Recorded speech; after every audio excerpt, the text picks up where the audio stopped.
Alright guys, so that's it. They are in. Tight squeeze. We're gonna try to see if the dash is gonna go on. Wish I had somewhere to place my camera if I could record while I do it, but I don't. So pause this and then continue after. Alright, so putting back the screws. We got 1, 2, 3, 4. Going to the bottom is 5, 6, 7, and I'm continuing to slap on the rest. And then cluster, you should be ready, man.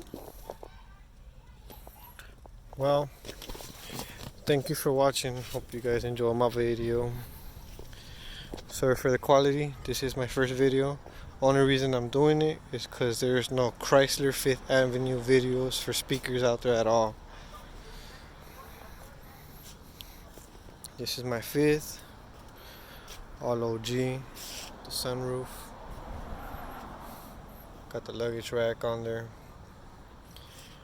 Don't worry about the mess. This is all going back in there. But that's it, guys. Thank you for watching. Just remember, put everything back how you got it.